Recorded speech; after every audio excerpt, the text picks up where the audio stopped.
things to develop in your lifetime, and that's influence. You know, it starts with our family if you start having children, but it also starts in school, teaching your kids to be influential, to try to persuade, you know, others to do the right thing, go the right direction, read the right books, you know, forget the temptations that might take you the wrong direction. Ambassadors of good thinking, ambassadors of, you know, positiveness, ambassadors of virtue, ambassadors of, you know, building your life, laying the foundation for things to come, ambassadors of developing purpose, objectives, ambassadors of citizenship, community, team spirit.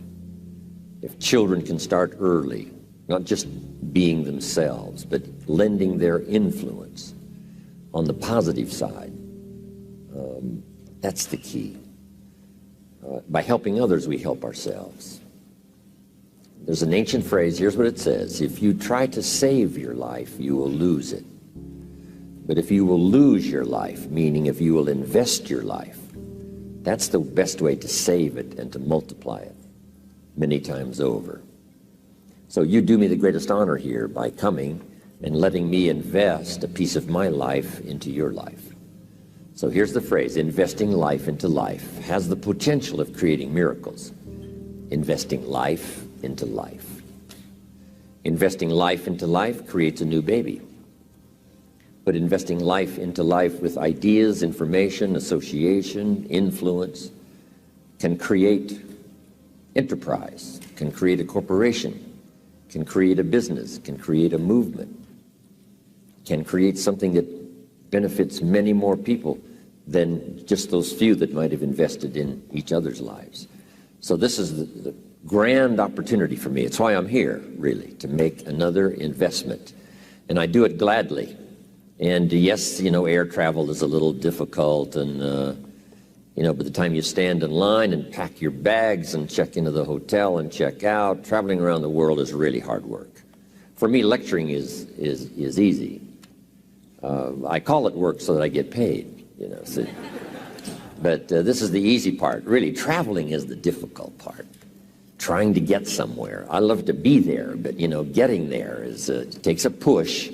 And you have to exert, you know, some good effort and positive thinking and everything else, right, to finally get where you're supposed to be. So that's the hard work. But now, you know, getting here now and having the opportunity for a couple of days, 2 or 3 days, to invest in other people's lives, you know, that's a unique opportunity. So that should be one of your goals, is to be valuable enough to invest in somebody else's life. Starting first, if you're married, with your children. And then invest in each other. Marriage and friendship, these associations are a chance to invest in each other. A business enterprise. Bill Bailey and I have been involved in other enterprises, but the enterprise, you know, fortunately was successful, and we had a chance to affect a lot of other people's lives. But guess what happened over those years, and which continues to today? We continue to invest in each other. I come up with a great idea, I get on the phone, I call him. He comes up with a book he's read, just said, this is a masterpiece, you've got to read it. So we have this chance to invest each other. And while we walk the farm country of Kentucky, we invest in each other. We walk the beaches of California. He helped me design a little cassette. Here's what it's called: How to Kick the Worry Habit. And Bill Bailey helped me to put that together. We'd walk the beach, and he has a habit of grabbing your arm when you're walking and talking. So he would grab my arm until this one would get sore, and then we'd trade places so he could, you know, grab the other arm for a while we're walking and talking. But a chance to contribute to each other. And what I share with him, he shares with others, and what he shares with me, I share with you and others around the world. That contribution of sharing with each other, being influential, leadership, making a contribution to someone's life that no telling how far it may go from the time it starts. So I'm just delighted to be here. Thanks to all of those who have made a contribution. We're going to have lunch in just a few minutes, but let's get started on goal setting. If you're ready, let's say, I'm ready. Ready. Does anybody have 5 pages of notes already from this weekend session? Wonderful, wonderful. A man showed me notes one time that he took 23 years earlier. And he said, Mr. Rohn, I took these notes 23 years ago. Now I want you to sign them. So I finally signed his notes after 23 years. He said, I've used them to build my business and my personal life. It's just been fantastic. And he said, when I took these notes, I was 18 years old. Incredible. So make this note now. You never know who's in the audience. He was 18 years old, just a teenager. We shouldn't say just a teenager. He was a teenager. So you don't know who's out there that's going to make an impact on the world, that's going to do extraordinary things. So here's what you must always do. Always be sincere and always do your best, no matter who you talk to, because you just don't know. All those years ago, in my audience in Orange County was young Tony Robbins, 17 years old, just a teenager. And he went to work for me the next day and joined one of my offices and worked for me 3.5 years. And finally, at about age 20, he ran one of my offices, helping to promote my seminars back there. Incredible, 17. So the man who had me sign his notes was 18. About the same time I met Tony, I was doing a seminar in Los Angeles, and in my audience was a young man, 19 years old. His name was Mark Hughes. And Mark Hughes started an incredible company called Herbalife. But these were teenagers now. Mark Hughes, 19, Tony Robbins, 17, the man whose notes I signed, 18. So it's incredible. You just don't know who's there ready or when the timing is right. And I've just hoped that this weekend was the right time for you. So it's a chance to never be the same again after this weekend, only by choice.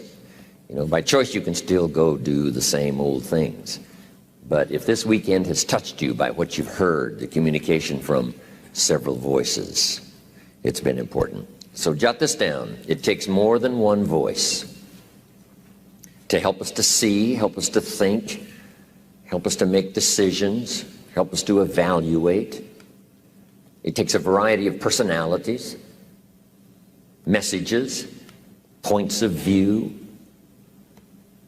the weight of experience. If it comes from several sources, it can be just incredibly valuable when you sum total it. And I'm just happy to be part of this sum total of good voices for the weekend. Okay, let's talk about setting goals. When I first met Earl Schoaf, not long after we had met each other, he asked me, Mr. Rohn, maybe here's one of the best ways I can help you. He said, let me see your current list of goals and let's go over them and talk about them. He said, I've got the experience. And he said, let's do it. And I said to him, I don't have a list.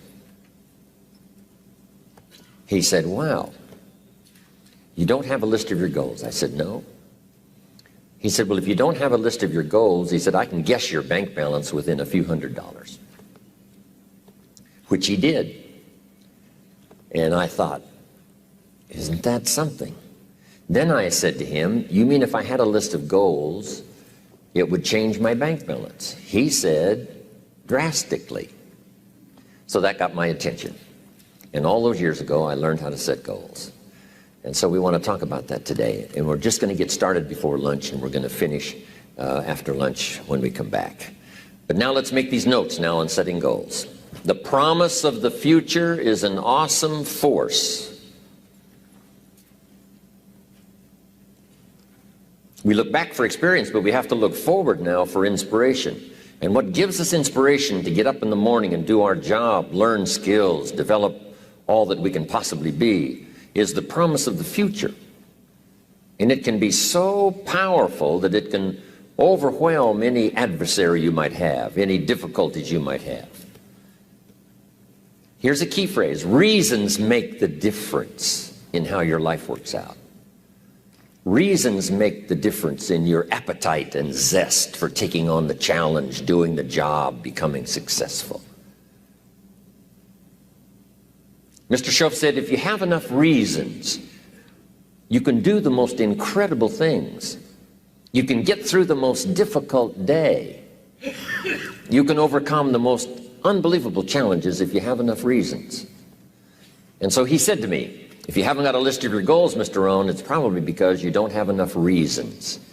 He said, I'm sure since I've met you, you have enough intelligence. And he said, you have enough good health.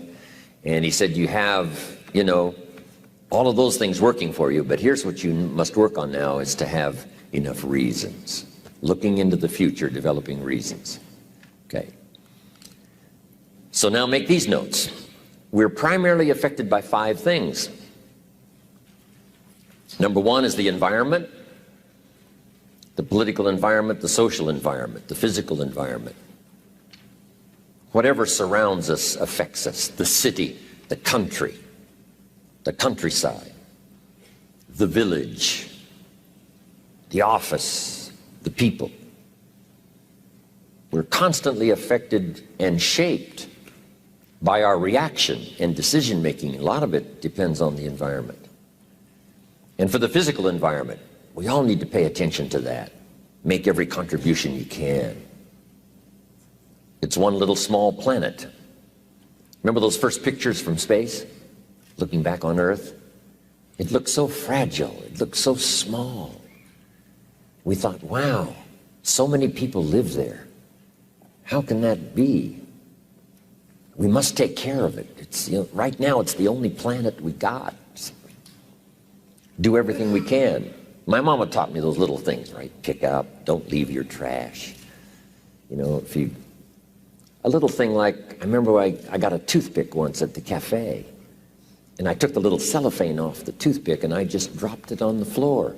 Mama said, no, you wouldn't do that at home. I thought, wow. She said, just put it in your pocket. And then when you get home, you put it in the trash. And somebody said, well, what difference does that make? The little cellophane on the toothpick. Here's what makes the difference, the habit. And the habit makes the difference primarily for you. Now, yes, it makes a contribution, and a little small contribution by not leaving trash. But here's what it does mostly. Give you the incredible feeling of self-worth because you have good habits. That's the deal. The habit of turning out the lights when you're finished with your hotel room. You leave the hotel room, turn out the lights. It just makes a small contribution, but what if everybody did it? I'm telling you, the energy requirements would be less. You say, well, the hotel gets the benefit. Hey, it doesn't matter to you who gets the benefit. Guess what's the greatest benefit? Being a person of unique habits.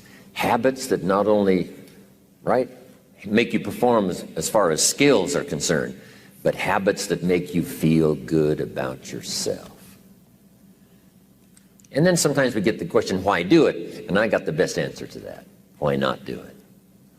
If it's so easy to do, why not do all the easy things that make a contribution? And who knows what the total contribution could be if we all did it. But even if everybody doesn't, if you do it, and if I do it, it just makes us better human beings. It makes us feel better about ourselves. And if I know you do it, it makes me feel better about you. And if you know I do it, I think it makes you feel better about me. Say, wow, this man was taught some good things when he was growing up. I did a little television series not long ago, and here was the title of the talk, Things My Mother Taught Me. It was kind of interesting. My mother taught me, always eat before you go to the banquet, so you won't appear hungry when you get there. And then you can do which is most important, and that's to socialize. So rather than go to the banquet to make up for, a meal you haven't had, and eating everything in sight, not having any time to socialize and mingle with the people, Mama said, always eat before you go to the banquet. Wow, that's really good advice. Little things she taught me. Mama said what? Sit up straight? The reason she said that is because she had a vision of me sitting up straight, shoulders back, chin down, look up, look everyone in the eye, good posture, feel good about yourself, other people feel good about you. Our parents' vision of who they wanted us to be gave us those little tips. Who was it wrote the book, Everything I